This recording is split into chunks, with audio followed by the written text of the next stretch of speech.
ऋषियों द्वारा निर्मित दिव्य यंत्र त्रिनेत्र यंत्र प्राचीन काल में जब ऋषियों की तपस्या से संपूर्ण ब्रह्मांड संचालित होता था, तब उन्होंने कई दिव्य यंत्रों का निर्माण किया था। इन्हीं में से एक था त्रिनेत्र यंत्र, जो न केवल भविष्य की झलक दिखा सकता था, बल्कि ब्रह्मांड की अदृश्य शक्तियों को भी प्रकट कर सकता था। यह यंत्र शिव के तीसरे नेत्र की भांति था।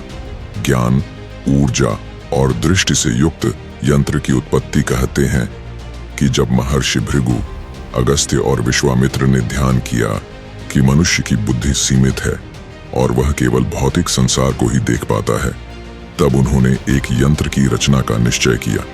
यह यंत्र 3 शक्तियों से युक्त होना चाहिए। भूत दृष्टि, जिससे अतीत की घटनाओं को देखा जा सके।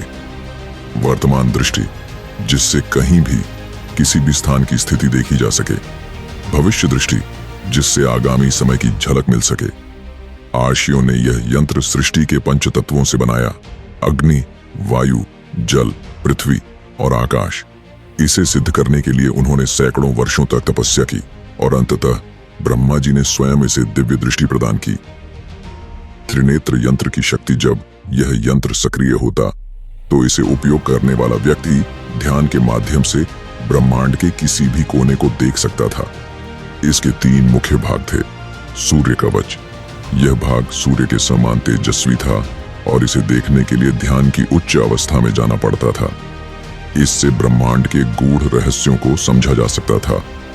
चंद्र दर्पण, यह भाग चंद्रमा के समान था, जो शांत और स्थिर था। यह किसी भी स्थान को प्रतिबिंब की भांति दिखा सकता था। अग्नि चक्र, यह भाग भविष्य की घटनाओं की झलक देने में सक्षम था, किंतु इसका उपयोग केवल ऋषि ही कर सकते थे, क्योंकि साधारण व्यक्ति इसके तेज को सहन नहीं कर सकता था। यंत्र का उपयोग और उसका अंत महर्षि अगस्त्य ने इसका उपयोग समुद्र मंथन के समय किया, जब असुरों ने देवताओं को छलने का प्रयास किया था। उन्होंने इस यंत्र के माध्यम से असुरों की योजना देख ली और समय रहते देवताओं को सूचित कर दिया।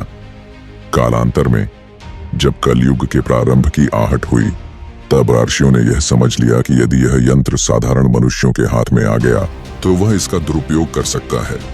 इसीलिए इसे हिमालय की किसी गुप्त गुफा में छिपा दिया गया। कहते हैं कि आज भी यह यंत्र वहीं विद्यमान है और केवल वही व्यक्ति इसे प्राप्त कर सकता है जो ध्यान और तपस्या के उच्चतम स्तर तक पहुंच जाए।